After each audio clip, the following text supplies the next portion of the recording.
وہ لوگ جب اس طرح سے ملکی مفادات کے ساتھ کھیلنا شروع کر دیں تو یہ بڑی تکلیف دہ بات ہوتی ہے کہ آپ نہ صرف عوامی مفادات کا سودا کر دیتے ہیں بلکہ آپ ملکی سلامتی کو داؤ پہ لگا دیتے ہیں. جب آپ امریکہ کے ساتھ، سعودی عرب کے ساتھ، چین کے ساتھ اپنے تعلقات کے حوالے سے کوئی کنٹروورسی کریٹ کر دیتے ہیں، کوئی بھی ایسی بات کر دیتے ہیں جو دو ملکوں کے درمیان تعلق کو خراب کر سکتی ہے، تعاون کو خراب کر سکتی ہے. ہماری بہت سی چیزوں میں انٹیگریشن چل رہی ہوتی ہے، بہت سے معاہدے چل رہے ہوتے ہیں، بہت سی جگہوں پہ ہمارا دفاعی تعاون چل رہا ہوتا ہے.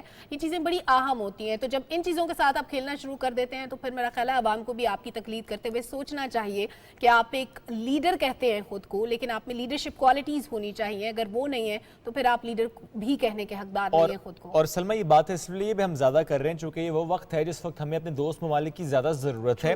وہ وقت ہے جس وقت ہمیں اپنی خارجہ پالیسی میں تمام سیاسی جماعتوں کو کردار ادا کرتے دیکھنا چاہیے. یہ وہ وقت ہے جب ہم سب نے یہ بات کرنے، یہ کوشش کرنے کہ ٹوگیدر کیسے آگے بڑھنا ہے دیگر ملکوں کے ساتھ، وہ چاہے خطے کے ہوں، دیگر خطوں کے ہی کیوں نہ ہوں. لیکن پاکستان میں جو اس وقت حالات ہیں، جو کلائمیٹ چینج کی اس وقت صورتحال ہے، جو ایڈورس ایفیکٹ سے پاکستان فیس کر رہا ہے، اس میں آگے بڑھنے کے لیے ہم سب کو دوسرے کا تعاون چاہیے. بات میں نے اس لیے کی چونکہ نئی فلیش اپیل جاری کی گئی ہے اور یہ پاکستان میں سیلاب زدہ علاقوں سے متعلق جاری کی گئی. پاکستان نے اور UN نے مشترکہ طور پر جنیوا میں یہ فلیش اپیل جاری کی. $800 ملین کی اپیل جاری کی گئی ہے کہ تمام ملک، تمام دوست، 816 ملین ایگزیکٹلی جی، ٹو بی ایگزیکٹ. اور یہ اپیل اس سے جاری کی گئی کہ پاکستان کو اس وقت بہت زیادہ ضرورت ہے اور ہم سب نے مل کر یہ کرنا ہے. تو یہ جنیوا میں UN اور پاکستان کی طرف سے فلیش اپیل مشترکہ طور پر یہ کی گئی ہے، اس کا ہم نے ذکر کیا. اور اس کے علاوہ یورپی یونین کی طرف سے بھی اپیل کی گئی ہے اور ان کی طرف سے امداد کا اعلان کیا گیا ہے. امداد کا اعلان کیا گیا ہے یورپی یونین کی طرف سے بھی. دس از ویری امپورٹنٹ شیپ کہ کیونکہ اس وقت ہمیں بہت زیادہ امداد کی ضرورت ہے، بہت زیادہ پیسوں کی ضرورت ہے. ہم ملک کے اندر ریونیو جنریٹ کرنے کی کوشش کرتے ہیں لیکن آخر کتنا کر سکتے ہیں؟ جو چیزیں ہم نے پاکستان بننے کے بعد سے لے کے اب تک اتنا انفراسٹرکچر بنایا تھا، لوگوں کو آباد کیا تھا، وہ ساری چیزیں جب ختم ہوئی ہیں نئے سرے سے ہمیں پھر سے بنیادیں رکھنا ہوں گی. 75 سالوں کا جو انفراسٹرکچر تھا، جو گھر آباد تھے، جو اسکول تھے، کالجز تھے، ہر چیز دوبارہ بنانی ہے. نئی بنیادیں رکھیں گے، لوگوں کو نئے سرے سے وہاں پر آباد کریں گے، وہی سہولیات ان کو دوبارہ دیں گے. تو یہ ایک طویل عمل ہے، 1 دہائی بھی لگ سکتی ہے. تو اس 1 دہائی کے اندر ہمیں وقتاً فوقتاً پیسے بھی چاہیے ہوں گے اور پیسوں کے ساتھ ساتھ ظاہر جاب کریشن بھی ہوگی. جب پیسے آئیں گے، پروجیکٹ شروع ہوں گے تو نئی جابز بھی آئیں گی، لوگوں کا سروائیول اسی طرح ممکن ہے. تو اس سروائیول کے لیے گورنمنٹ، عوام، ہم سب مل کے یہ کوشش کر رہے ہیں کہ ہم کچھ پیسے جمع کر سکیں تاکہ لوگوں کی مدد کر سکیں. تو یورپی یونین نے سیلاب متاثرین کے لیے 30 ملین یورو کی امداد کا اعلان کیا ہے. وزیر اعظم محمد شہباز شریف نے اپنے ٹویٹ میں کہا ہے کہ یورپی یونین اور بالخصوص صدر یورپی یونین کمیشن کے مشکور ہیں. انہوں نے عالمی تعاون سے خوراک اور صحت کے چیلنجز کا جو ساتھ دینے کا جو عزم ظاہر ہے وہ بہت خوشائند ہے تاکہ ہم اس تعاون کے ساتھ آگے بڑھیں، صحت کے مسائل پہ قابو پا سکیں. وبائی امراض پھوٹ رہے ہیں، جہاں پہ سیلاب متاثرہ علاقوں میں پانی جمع ہے وہاں پہ بچوں کو، بڑوں کو، بزرگوں کو، وہ تمام لوگ جو کسی بھی ڈیزیز کا شکار تھے پھر اس کے بعد وبائی امراض پھوٹنے لگ گئے، ان تمام لوگوں کو سروائیول کے لیے ادویات بھی چاہیے. بہت سی جگہوں پہ ویکسینیشن کی ضرورت ہوگی، بہت سی جگہوں پہ صاف پانی کی ضرورت ہوگی. یہ ساری ریکوائرمنٹس جو ہیں یہ ہم مختلف اداروں کے ساتھ، مختلف ممالک کے ساتھ کوآرڈینیشن اور کولیبریشن کے ساتھ مکمل کرنے کی کوشش کر رہے ہیں. اور سلمہ چونکہ ہم بات سول اداروں کی کر رہے ہیں، سول قیادت کی کر رہے ہیں، تو ایٹ دا سیم ٹائم ہمیں عسکری قیادت کا ذکر بھی کرنا چاہیے. چونکہ ہم پاکستان میں سیلاب متاثرہ علاقوں میں جو دیکھتے ہیں کس طریقے سے آرمی نے، نیوی نے، ایئر فورس نے سپورٹ کیا، ریلیف میں بھی، ریسکیو میں بھی. اب اسی طرح سے جب عسکری قیادت کی بات کریں تو army chief general Qamar Javed Bajwa اس وقت US میں موجود ہیں اور انہوں نے سیکرٹری جنرل اقوام متحدہ کے ملٹری ایڈوائزر سے ملاقات بھی کی اور پاکستان میں سیلاب کی جو سچویشن ہے، سیلاب کی بات کی زیادہ جو سچویشن ہے اس پر تبادلہ خیال بھی کیا. جو مجموعی صورتحال ہے علاقے کی، علاقائی سلامتی کی جو سچویشن ہے اس پہ بات کی گئی ہے. اور بائیڈن انتظامیہ کے جو سینئر حکام ہیں ان سے بھی ان کی ملاقاتیں شیڈول ہیں. کچھ ملاقاتیں ان کی ہوئی ہیں، کچھ ملاقاتیں ہونا باقی ہیں. 2019 میں آخری بار گئے تھے جنرل قمر جاوید باجوہ صاحب اور ابھی ان کا اہم دورہ ہے، 7 روزہ دورہ ہے جس پہ وہ موجود ہیں US میں. اور یہ ان کی اہم ملاقات ہے جس میں نہ صرف علاقائی صورتحال پر، سیکورٹی سچویشن پر بات ہو رہی ہے بلکہ جو فلڈ کے بعد کی سچویشن ہے اس پر بھی کیسے تعاون کیا جا سکتا ہے، کیسے آگے بڑھا جا سکتا ہے اس پر بات ہو رہی ہے، اس پہ کوشش ہو رہی ہے. تو سول اور عسکری قیادت مل کر پاکستان کو اس بحران سے، اس معاملے سے نکالنے کی بھرپور کوششیں کر رہے ہیں. یہ تو ہم نے بات کی سول اور عسکری قیادت کی. اب ذرا بڑھتے ہیں آگے دیگر خبروں کی طرف اور کچھ خبریں ہیں بڑی ہی دلچسپ. تو پہلی دلچسپ خبر یہ ہے کہ اب چائنا پاکستان سے کتے اور گدھے امپورٹ کرے گا. یہ ویسے اتنی بری خبر نہیں ہے, اتنی فنی خبر نہیں ہے, لیکن میں یہ سوچ رہی تھی کہ اس میں آخر میں نا کئی گوشت برآمد کرنے کی بھی بات ہو رہی تھی, افغانستان سے جانور امپورٹ کر کے گوشت برآمد. اصل میں یہ خبر یوں تھی کہ چائنا انٹرسٹ لے رہا ہے کتے اور گدھے امپورٹ کرنے کے لیے وہاں پہ, کیونکہ وہاں پہ وہ کم ہوتے ہیں. اب دیکھیں ریلیجیسلی پاکستان میں یہ چیزیں مطلب کھائی نہیں جا سکتی, یہ حرام ہے, ان کو دوسرے مقاصد کے لیے استعمال کیا جا سکتا ہے. یعنی کتوں کی بات کریں تو ڈفرینٹ بریڈز ہوتی ہیں جو مختلف اداروں کے بھی زیر استعمال ہوتی ہیں. ہمارے جو حساس ادارے ہوتے ہیں وہ بھی ایک خاص لحاظ سے کتوں کو ٹرین کیا جاتا ہے تاکہ ان سے مطلوبہ مقاصد کے تحت کام لیا جا سکے. مطلب وہ سنف کرنے کی صلاحیت رکھتے ہیں, بہت سی چیزوں کو ڈیٹیکٹ کر سکتے ہیں, ایک خاص ٹریننگ ہوتی ہے. اس کے علاوہ جو گدھے ہوتے ہیں ان کا استعمال جو ہے وہ مال برداری کے لیے ان کو استعمال کیا جاتا ہے, اور چھوٹے علاقوں میں اسپیشلی ایک سامان کو ایک جگہ سے دوسری جگہ لے جانے کے لیے جو لوگ کھیتی باڑی کا کام کرتے ہیں اسپیشلی وہ لوگ اس کو بہت زیادہ یوز کرتے ہیں. پاکستان میں کافی تعداد میں یہ جانور پائے جاتے ہیں, لیکن چائنا میں شاید ٹیکنالوجی کے لحاظ سے یا ان کا لائف سٹائل ڈیفرنٹ ہے جس کی وجہ سے, اور یہ جو جانور ہیں ان کی نسل ان کی بریڈ شاید کم ہے, جو پاکستان میں ہے وہ نہیں ہوگی تو وہ اس لیے امپورٹ کرنا چاہتے ہیں. لیکن جو کمیٹی برائے تجارت کا اجلاس ہوا اس میں یہ بات ہوئی کہ جناب افغانستان میں جانور سستے ہیں لیکن خریدار اتنے زیادہ نہیں ہیں, تو افغانستان سے جانور امپورٹ کر کے گوشت برآمد کیا جا سکتا ہے. اب یہ ان جانوروں کی بات نہیں ہو رہی, ہم اگر امپورٹ کریں گے تو ظاہر ہے وہ حلال جانور ہوں گے. نہیں, لیکن یہ بھی تو ہو سکتا ہے کہ ہم افغانستان سے گدھا لے کے چائنا توڑ دیں. ہاں یہ بھی ہو سکتا ہے, ناٹ اے بیڈ آئیڈیا. ہم ادھر بھی تو ہم یہ کرتے ہیں نا, ذرا کم پیسوں میں چیز, یہ تجارت ہوتی ہے بیسیکلی, آپ اپنا پروفٹ دیکھتے ہیں نا, یہاں سے چیز خریدی. یعنی پاکستان اب کتے اور گدھے بیچ کر کمائے گا. ناٹ اے بیڈ آئیڈیا, ہمیں پیسے کمانے ہیں نا, کیسے بھی کمائے. یعنی ڈالر آئے گا کتے اور گدھے بیچنے سے آئے گا, کیسے بھی آ سکتا ہے, ہمیں تو ڈالر چاہیے نا. آپ نے پیسے کمانے ہو کیا کریں گے, آپ دیکھیں گے کہ میں یہ چیز بیچنے کا کام کروں تو ویسے یہ چیز, بھائی آپ کو پیسے کمانے ہیں تو آپ کسی بھی طرح. اچھا آن اے لائٹر نوٹ ظاہر ہم نے بات کریں, لیکن ویسے جنرلی جب ہم بات کرتے ہیں نا صرف کیا کوشش کر رہے ہیں کہ ان کی نسل کی افزائش نہ ہو. یعنی جب دیکھتے ہیں نا اسٹرے ڈاگس کی جب ہم بات کرتے ہیں, ہماری کوشش ہوتی ہے کہ ان کی population come who, because population بڑھ چکی ہے ان کی, تو اچھا امپورٹ کر دیں گے, ویسے ہی بہت زیادہ ہیں تو امپورٹ کر دیں گے ہم اس طرف. ٹھیک ہے بھائی, آپ کو چاہیے آپ لے جائیں. اور یہ جو ویسے نا بلیاں بھی امپورٹ کر دینی, ایکسپورٹ کر دینی چاہیے پاکستان سے. یہ بلیوں کے ناخن لمبے ہوتے ہیں, یہ گاڑیوں کے اوپر چڑھ جاتی ہیں. ناخن مالا تھا آپ کو, نہیں دیکھیں گاڑی کے اوپر چڑھ بات یہ کہ سارے تو ایکسپورٹ نہیں ہم کر سکتے بیکاز ایکو سسٹم کا حصہ ہے, اور یہ پیسفل ایگزسٹنس کو ایگزسٹنس ہوتی ہے, سب کو ایک ساتھ رہنا چاہیے. بہت زیادہ بلیاں میرا خیال ہے ٹرکی میں پائی جاتی ہیں. وہاں ایک میں نے سنا تھا بلیوں کا ریسٹورینٹ بھی ہے کوئی, وہ اس کے بارے میں بھی خبر ڈھونڈ کے نا دوبارہ شیئر کریں گے. I remember. تو پھر آپ چائنا کو آئیڈیا دے دیں کہ آپ ترکی سے بلیاں لے. Not a bad idea. Turkey میں بلیاں ہیں اور ادھر ایک ریسٹورینٹ بھی ہے جو صرف بلیوں کا کھانا پرووائڈ کرتے ہیں. وہاں پہ بہت ساری جو اسٹریٹ کیٹس ہوتی ہیں وہ بھی آتی ہیں کھانا, ان کو تو فری میں ملتا ہوگا, ہماری طرح پیسے تو نہیں دیتی ہوں گی. اچھا, اس سے مجھے ایک چھوٹا سا واقعہ یاد آ گیا. ابھی اس ویکینڈ میں ہم اوگی گئے ہوئے تھے, شارٹ آف مانسیرا. وہاں پر ہوا یہ کہ رات میں ہم نے کہا چلو ذرا واک کرنے باہر نکلتے ہیں, تو باہر ایک کتا تھا, اور وہ ہمیں بعد میں معلوم چلا کہ یہ کتا بیسیکلی سیکیورٹی کے لیے ہے, اور جب آپ کہیں جائیں گے ادھر سے ادھر وہ آپ کے ساتھ جائے گا اور واپس آپ کو لے کر آئے گا, پھر اپنا وہاں پہ آرام سے اسٹے کرے گا, کہ وہ پورے محلے میں دیکھتا ہے اچھا کون ہے, کون کدھر سے آیا ہے, کون مہمان ہے, کس کا ساتھ دینا ہے, کس کے ساتھ جانا ہے, کون کس طرف سے جا رہا ہے. تو بڑے ہی سیکیورڈ انداز میں وہ لے کر گیا. اچھا, گاؤں دیہات میں یہ بڑا ٹرینڈ ہوتا ہے کہ ہر گھر میں نا بچوں نے خاص طور پہ یہ شوق پالا ہوتا ہے, بڑوں کے لیے بھی سیکیورٹی وائز بڑے امپورٹنٹ ہوتے ہیں. انہوں نے کتا رکھا ہوتا ہے جو کہ کوئی ان نون بندہ آتا ہے نا تو اس کو بس کھانے کے لیے بھاگ پڑتے ہیں. ٹھیک ہے, میرا خیال آگے بڑھ جاتے ہیں, دیگر خبریں شامل کر لیتے ہیں. ورلڈ اسپیس ویک کی بات کر لیتے ہیں. تو دنیا بھر میں ورلڈ اسپیس ویک منایا جا رہا ہے. ہم تو دیکھیں نا ارتھ پہ بیٹھ کے اسپیس ویک منا رہے ہیں, ہونا یہ چاہیے تھا کہ میں سب میں ٹور کر کے آتے اسپیس کا, اور ہم چاند پہ بیٹھ کے پروگرام کر رہے ہوتے ہیں نا, ہم بھی نیل آرمسٹرانگ بنتے ہیں. کیا بات ہے. اچھا, اس سالانہ عالمی جو خلائی ہفتہ 10 اکتوبر تک منایا جائے گا, اور اس میں ہم دیکھیں گے مختلف ایونٹس بھی ہوں گے. ایک ایونٹ ویسے اسلام آباد میں بھی ہو رہا ہے, ہم کوشش کریں گے کہ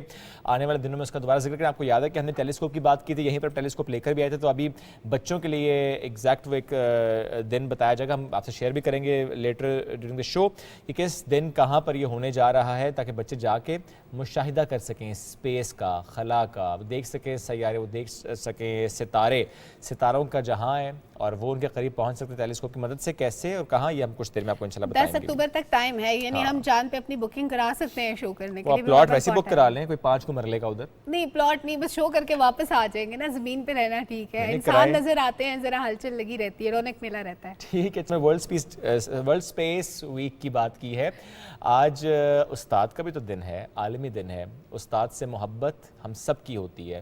کوئی استاد بڑا آپ کا فیوریٹ بھی ہوتا ہے. آپ کے فیوریٹ استاد یا فیوریٹ استانی کون تھی؟ اچھا بچپن والی ٹیچرز تو ٹو بی ویری آنیسٹ ان سے تو بہت زیادہ ڈانٹ پڑتی تھی، تو بہت زیادہ میں مطلب پریشان جاتی تھی.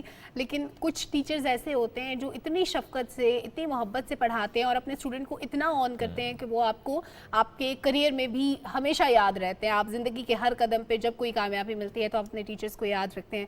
تو وہ ٹیچر ایک تو ہمارے سر ارشد ہیں جو کہ ابھی تک بھی پڑھاتے ہیں. He is retired from P T V ماشاء اللہ. اور اس کے علاوہ ایک ma'am Amin Saba, she is very nice as well. ان کے ساتھ میرا ابھی تک کانٹیکٹ ہے and I still remember her contributions کہ انہوں نے کتنا محبت سے ہمیں پڑھایا. ہم بہانہ کر کے نا لائبریری کا ہم کینٹین میں چلے جاتے تھے کلاس بنک کرنے کے لیے کہ چلو کچھ کھا پی کے آ جائیں، کیونکہ لائبریری جو مین لائبریری تھی نا، بڑی لائبریری ایک ہمارے ڈپارٹمنٹ کی لیدر تھی اور ایک جو مین لائبریری تھی وہ تھوڑی دور تھی، تو بہانہ کرنا آسان تھا.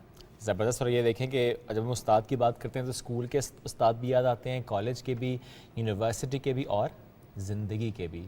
ہمیں ڈیلی بیسس پر پروفیشنل لائف میں یا ڈیورنگ یور لائف ایسے لوگ ملتے ہیں جو ایک لمحے میں کوئی ایسی بات سکھا جاتے ہیں جو پوری زندگی آپ کو مدد دیتی ہے. ان تمام استادوں کو ہم ٹریبیوٹ پیش کرتے ہیں. اچھا جی بڑھتے ہیں آگے، کیونکہ آغاز میں ہم نے فلڈس کی بات کی تھی اور ہماری کوشش یہ ہوتی ہے کہ ہم آب بیتی پانی کی کہانی آپ سے شیئر کریں. تو آج کی کہانی ہماری سندھ سے ہے. شکارپور ضلع، یہاں ایک خیمہ بستی میں مقیم سیلاب سے متاثرہ خاتون ہیں پھولونتی. کیا ہے ان کی کہانی؟ Hasan Hayat from P T V home ان کی یہ پروڈکشن ہے. دیکھتے ہیں یہ کہانی کہ کیا ہمیں سنا رہی ہے وہ خاتون.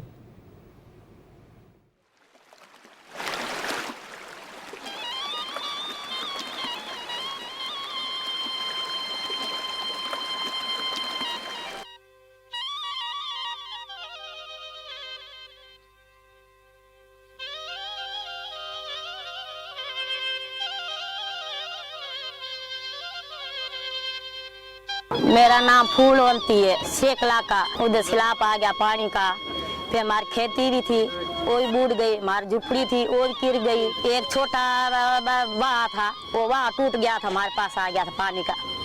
برسات کا ہی پانی تھا، وہاں کا ہی پانی آ گیا تھا ہمارے پاس. اتنا حالی پانی بٹھا ہے ہمارے گھر میں ہے پانی. گھر جھپڑی اپڑی ساری گر کر پڑی ہے. گھر میں پانی اتنا ہو گیا. پھر ہم روڈ پر بیٹھ گیا تھا. روڈ پر سے پھر بولے بورڈ آ رہی ہے، پانی بورڈ آ رہی ہے ادھر سے بھاگ جاؤ. پھر ہم پہلا ہوٹل چلا گیا تھا، بچے لے کے سارے ادھر چلے گئے. ہماری عورت کی جوان لڑکی وہ پانی میں گئی تھی کپڑے دھونے کے لیے، ادھر بوڑھ کے مر گئی. پھر ہم سارے بولے بھائی ادھر بچے مر جائیں گے، پانی نہیں ہے تو بچے مر جائے گی. پھر ادھر سے ہم آئے ادھر روڈ پر آ گئے. ادھر سے پھر کینٹ لگائی تھی، میری کینٹ میں ہم ادھر آ گئے. بس ادھر ہمارے کو سکون ہے تھوڑا، ہمارے مل رہا ہے کچھ کچھ مل رہا ہے، ہمارے چاول مل رہا ہے، ہم کھا رہے ہیں. ادھر مچھر بھی بہت ہی ہوتے ہیں، گرمی بھی بہت ہے، کیا کر مجبوری نکال رہے ہیں، مجبوری سے پڑے.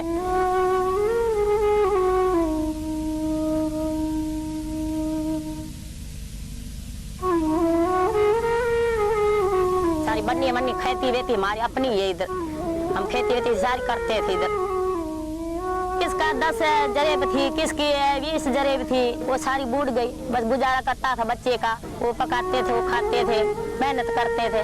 ابھی وہ تو کچھ نہیں ہوا، ابھی کدھر کریں گے محنت.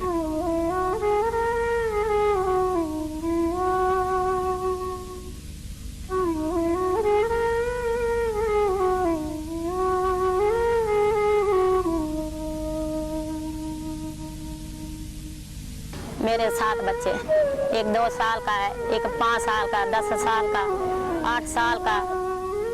ایک لڑکی جوان ہے میری. اس کو لڑکی کا ڈاج دیو، پیسے دیو، کپڑے دیو، ایسے بناتے ہیں کپڑے وپڑے، تھام برتن ورتن لے کر رکھتے ہیں دیتے ہیں نیانی کو. لڑکی کو وہ بھی نہیں ہوا، وہی پانی میں رڑ گیا. بیٹی بڑی ہوئی سی، پھر ابھی نہیں رہی تو کدھر شادی کروں گی. بس بیٹھے گھر پر کیا کریں.